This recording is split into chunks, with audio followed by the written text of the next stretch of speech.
Alhamdulillah rabbil alamin wal aqibatu lil muttaqin wala udwana illa 'alal zalimin. Asyhadu an la ilaha illallah wahdahu la syarika lahu wa asyhadu anna Muhammadan abduhu wa rasuluh. Allahumma salli ala Muhammad wa ala alihi wa ashabihi wa man tabi'ahum bi ihsani ila yaumiddin. Raditu billahi rabba wa bil islami dina wa bi Muhammadin nabiyya wa rasulah. Hadirin Bapak Ibu sidang jemaah Zuhur rahimani wa rahimakumullah. Syukur alhamdulillah dengan izin Allah Subhanahu wa taala pada kesempatan yang berbahagia ini Allah masih menganugerahkan kita umur yang panjang, badan yang sehat, dan diberikan kesempatan untuk kembali bersua di masjid yang kita cintai ini, dan mudah-mudahan tentunya seluruh amal ibadah yang kita lakukan diterima oleh Allah Subhanahu wa taala. Salawat beruraikan salam tercurahkan pada baginda alam Nabi Muhammad sallallahu alaihi wasallam, seraya mengucapkan Allahumma salli ala Muhammad.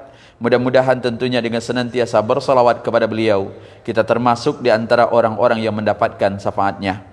Hadirin Bapak Ibu sidang jemaah yang berbahagia, 2 pekan yang lalu kita sempat menyinggung bagaimana profil seorang sahabat yang bernama Umar bin Khattab. Umar bin Khattab satu di antara sahabat yang disebutkan oleh Rasulullah namanya masuk surga. Bahkan dalam sebuah sabdanya Rasulullah mengatakan, Innal Umar fil jannah. Sesungguhnya Umar itu tempatnya nanti adalah di surga. Bahkan dalam hadis lain sebagaimana yang diungkapkan oleh sahabat Muaz bin Jabal, ketika Rasulullah pernah masuk ke dalam surga, kemudian dia katakan, ketika saya masuk ke dalam surga atau saya berada dalam surga, ra'aitu fiha daran, maka saya melihat di dalam surga itu ada sebuah istana yang luar biasa. Begitu kagumnya Rasulullah. Kemudian Rasulullah ketika itu bertanya kepada Jibril, liman hadhihi, siapa pemilik istana ini ya Jibril?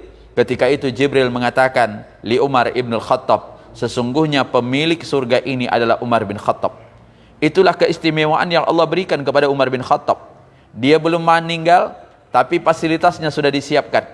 Tentunya inilah yang mengantarkan Umar pada predikat manusia yang terbaik. Namun demikian sidang jemaah yang berbahagia, Umar bin Khattab tidak pernah renggang ataupun dia kendor dalam beribadah. Makin tahu posisinya, makin ditempatkan pada tempat yang terbaik, maka semangat Umar bin Khattab menggebu-gebu untuk beribadah. Bahkan di siang hari, ia senantiasa mengurus umatnya sebagai tanggung jawabnya sebagai khalifah. Dan di malam hari ia menghabiskan dirinya untuk berhalwat kepada Allah agar ia juga menjadi hamba Allah yang terbaik. Maka sidang jemaah yang berbahagia, kalau di sebuah pertanyaan apa itu husnul khatimah, maka para ulama kita menyebutkan husnul khatimah itu adalah mati dalam keadaan bertakwa kepada Allah Subhanahu wa taala. Inilah sesungguhnya ayat Al-Qur'an yang sering dibacakan oleh khatib ketika di awal khutbah mimbarnya.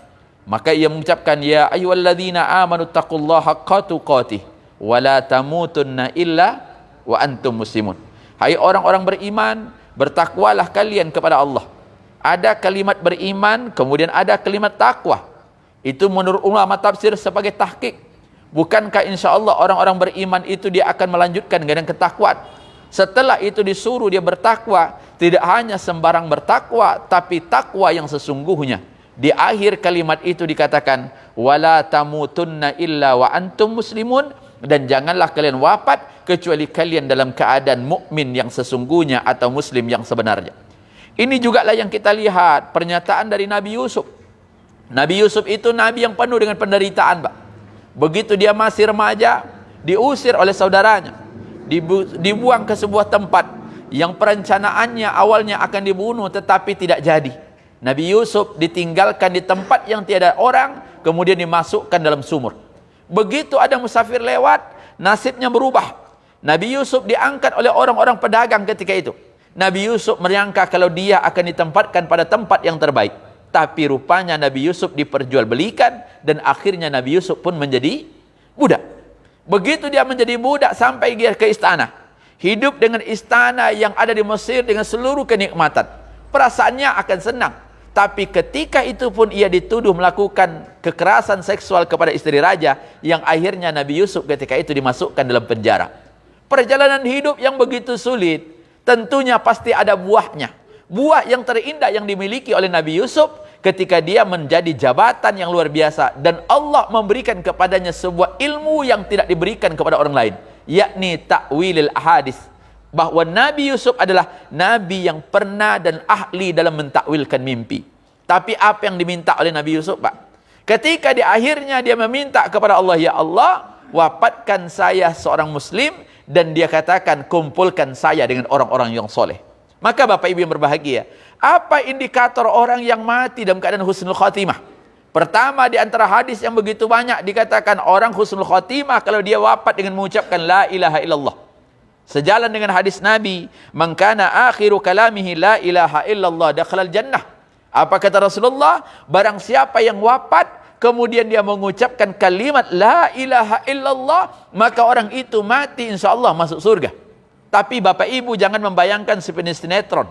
Begitu sinetronnya mau habis, lantas dia mengucapkan la ilaha illallah, setelah itu meninggal. Karena maaf, sebelum kita meninggal ada masa yang paling sulit yang kita hadapi, Pak. Itulah yang disebut dengan sakaratil maut. Setiap kita akan mengalaminya dengan berbagai bentuk yang sudah dipersiapkan oleh Allah. Ada di antara kita hanya 1 kali 2 kali tenggukan napas selesai. Ada di antara mereka berhari-hari koma di dalam sebuah ruangan ICU namanya. Nggak datang-datang juga. Ada orang-orang yang kadang-kadang maaf, nggak tahu orang lain kapan dia wafat. Itu seluruhnya bukanlah hak kita, dan itu adalah haknya Allah dan kita hanya menjalani. Tapi kita berharap ketika kita dalam keadaan sadar, maka kita selalu mengucapkan kalimat la ilaha illallah. Mengapa demikian? Karena apa yang diungkapkan oleh Rasulullah, manusia itu wafat dalam sebuah pekerjaan amal ibadah apa yang sering dia lakukan. Maka maaf, orang mencarut-carut tentunya matinya dalam keadaan mencarut. Orang pencuri matinya dalam keadaan mencuri, walaupun mungkin ada di luar itu, di luar skenario manusia. Yang kedua yang dikatakan dalam hadis itu, apa di antara tanda orang yang mati dalam keadaan husnul khatimah? Keringatnya ada di dahinya, atau dahinya berkeringat. Inilah sejalan dengan hadis Nabi, mautul mu'minin an aratil jabin. Kata Rasulullah, meninggalnya orang mukmin ditandai banyaknya keringat di dahinya. Kadang-kadang ada juga orang meninggal itu air matanya. Itu tidak dapat pula kita menterjemahkan. Saya enggak ketemu hadisnya. Jangan-jangan mayat sedih Pak Ustaz. Mana ada orang mati sedih Pak? Tidak ada lagi. Nah yang ketiga, apa dikatakan? Meninggalnya hari Jumat atau malam Jumat. Maka ada hadis itu mengatakan, man mata yaumul jum'ah aw lailatul jum'ah wa qiya fitnatil kubur. Barang siapa yang meninggal hari Jumat atau malam Jumat, maka Allah akan bebaskan baginya fitnah kubur. Jadi kalau Bapak nak berniat, request lah dari sekarang Pak. Mana tahu nanti makbul kan? Tapi jangan risau pula Bapak. Kalau tidak mati hari Jumat, apa enggak husnul khatimah? Karena tunda husnul khatimah itu bukan satu.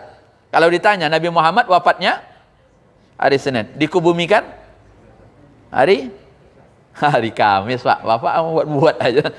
Kalau tidak tahu, bilang tidak tahu. Nanti dosa Bapak loh. Jadi Nabi itu Pak, kalau ditanya harus tahu itu. Dia wafatnya hari Senin dan dikubumikan hari Kamis. Mengapa begitu lama? Karena waktu itu belum ada kepemimpinan. Dalam Islam tidak boleh seseorang pemimpin dikebumikan sampai diangkat pemimpin yang baru. Karena tidak boleh kekosongan jabatan. Jabatan itu boleh. Yang boleh cuma ketua masjid kalau mati, ayolah apa dong. Biasanya maaf, ini kalau Bapak tahu orang adat di Sumatera Barat itu, biasanya gelar adat itu akan dipindahkan untuk sementara kepada orang berikutnya sebelum jenazah itu dikuburkan. Itu sangat Islami Pak. Jadi kalau maaf, nenek mama itu meninggal, orang pergi musyawarah dulu. Ini mama Piliang ini meninggal, gelarnya Datuk Mengkuto di Rajo, piti banyak tapi hutang banyak juga. Dicari tu Pak. Kemudian siapa gantinya? Didudukkan sementara. Untuk sementara jabatan nenek mama ni disandang oleh bapak ni. Baru jenazahnya diurus. Itu Islami Pak. Mungkin itu Islami. Oh, mempersulit? Enggak mempersulit. Itulah adat Islam. Nah yang berikutnya apa? Orang yang wafat dipuji orang banyak Pak. Subhanallah, satu ketika ada dikatakan seorang jenazah lewat. Kemudian orang-orang mengatakan wa asaunaha bil khair. Orang-orang memujinya dengan kebaikan. Faqala Nabi sallallahu alaihi wasallam wajabat. Maka Rasulullah mengatakan wajib. Summa atal akh ukhra. Kemudian datang yang lain. Tetapi orang-orang menghinanya. Begitu dia melihat, maka Rasulullah menjabat. Wajabat. Mendengar itu, apa kata Umar bin Khattab ketika itu? Ya Rasulullah, apa yang engkau maksud dengan wajabat? Karena banyak orang memujinya dengan kebaikan. Maka kata Rasulullah, wajib baginya masuk surga. Karena yang tadi banyak pula yang mengatakan buruk, maka wajib baginya masuk neraka. Tapi yang memuji ini dalam kategori agama bukan sembarang orang, tetapi orang-orang yang soleh. Karena maaf, seorang penjahat pun mati kalau didengarkan ucapannya. Bagi mereka yang jahat juga tetap baik. Tapi orang-orang yang soleh, maka kadang-kadang kita coba rekayasa Pak. Begitu dia mati, datang jenazah ke masjid, maka imamnya menghadap ke belakang. Kemudian dia mengatakan, apakah jenazah baik? Pasti jawabannya baik, karena tidak ada pilihan Pak. Kecuali dia katakan, apakah jenazahnya A, baik, B, buruk, itu lain masalah. Karena jawabannya yang dimaksud bukan seperti itu. Orangnya lewat, orang-orang soleh mengatakan dia wajib. Dan biasanya kalau orang mengatakan orang baik itu bukan karena amal ibadah fardiyahnya, individunya, tapi amal ibadahnya dengan manusia. Amal ibadah itu ada dua Pak. Satu, hubungan ibadah kita dengan Allah. Bapak solat, bapak naik haji, umroh berkali-kali. Yang senang bapak. Solat tahajud kita merasakan kebahagiaan, iya. Yang bahagia itu kita Pak. Tapi ada amal ibadah yang kita lakukan tapi memberikan kesenangan bagi orang lain. Itulah menolong orang lain. Bapak bersedekah, bapak berinfak, bapak menolong orang membayar hutang. Maaf, bapak senang, orang lain juga senang. Maka dulu pernah Nabi ditanya, ya Rasulullah, man ahabbun nas ilallah. Ya Rasulullah, siapa orang yang paling baik, yang dicintai oleh Allah? Wa ayyul a'mali ahabbu ilallah. Dan amal ibadah apa yang paling disukai oleh Allah? Rasulullah ketika itu, ahabbun nas ilallah anfa'uhum. Manusia yang paling baik, yang disukai oleh Allah adalah manusia yang memberikan faedah bagi orang lain. Dan sebaik-baik amal, perbuatan yang paling disukai oleh Allah, orang kaget ketika itu. Apa kata Rasulullah? Engkau meringankan bebanmu sesama muslim. Bayangkan Pak, bersedekah, bahkan dikatakan tersenyum, memberikan hutang, apalagi membantu untuk fasilitas, itu amal ibadah. Nah, biasanya yang seperti itu yang senantiasa mendapatkan pujian. Maka tolong imbangi antara amal fardiyah antara kita dengan Allah, juga amal ibadah kita sesama manusia. Mudah-mudahan Allah mewafatkan kita dalam keadaan husnul khatimah. Assalamualaikum warahmatullahi wabarakatuh.